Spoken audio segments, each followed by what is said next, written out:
What's up, YouTube? Welcome back to another video. Today is going to be a two-part video. The first part is a jump session. The second part is a lift.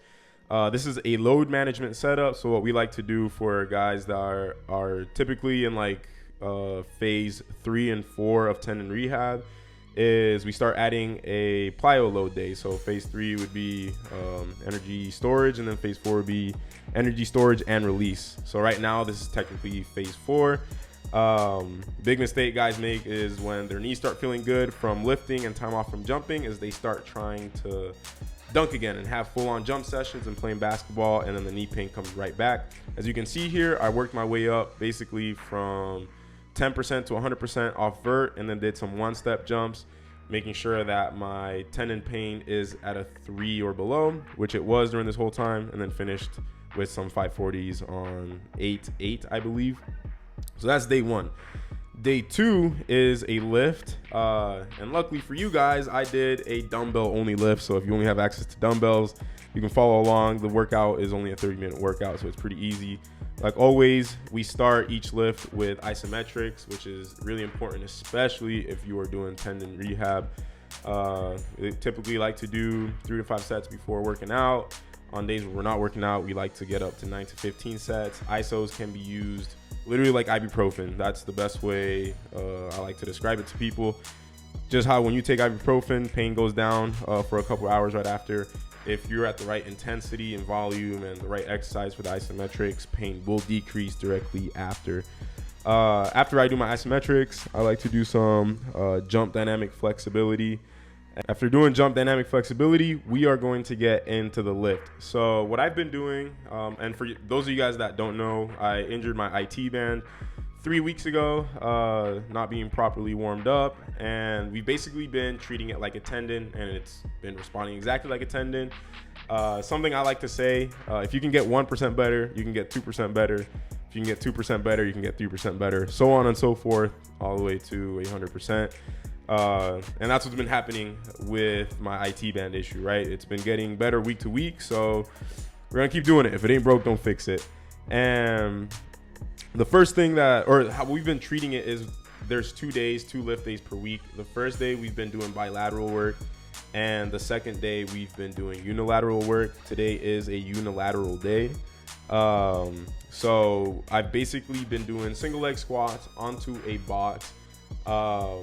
But what I noticed after today's workout was that the pain was at about a 4 or a 5. Now, like I said earlier, you want to be at a 3 or below in terms of pain. I talked to John about it.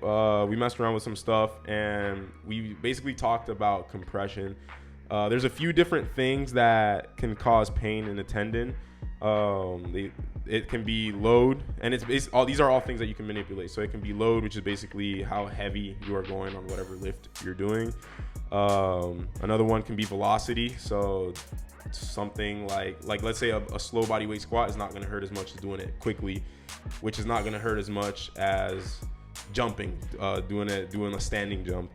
So that's another variable we like to manipulate. And then another variable, which is one that I'm going to be talking about today, is compression.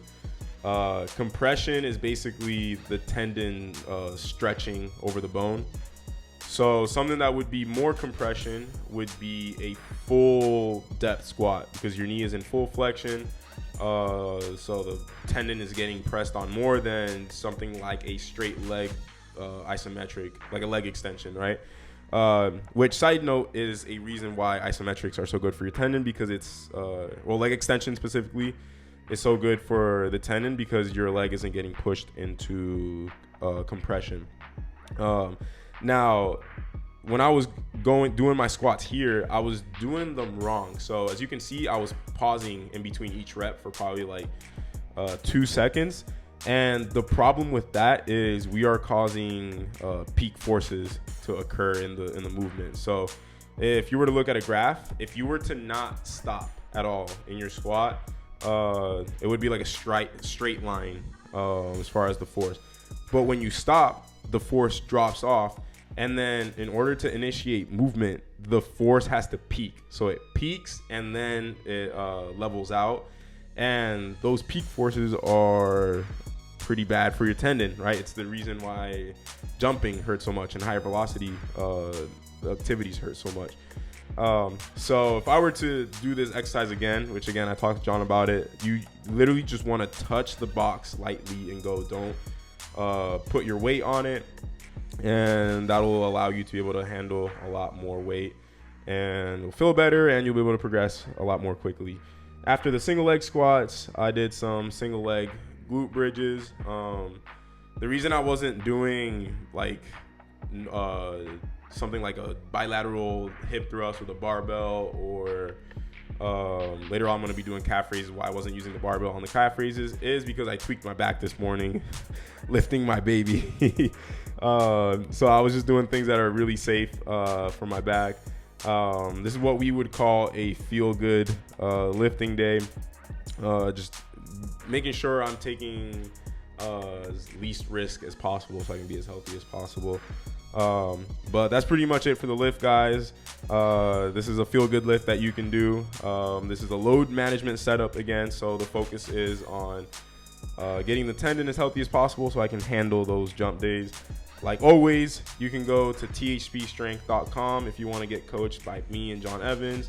We'll write you an individualized training program. You'll get put in a group chat with us, and access to a Facebook group where you can ask us whatever questions you have. If you're interested in that, go to THPstrength.com, fill out the form on there, and you can get on a call with us. Make sure to like the video, and I'll catch you guys next time. Peace out.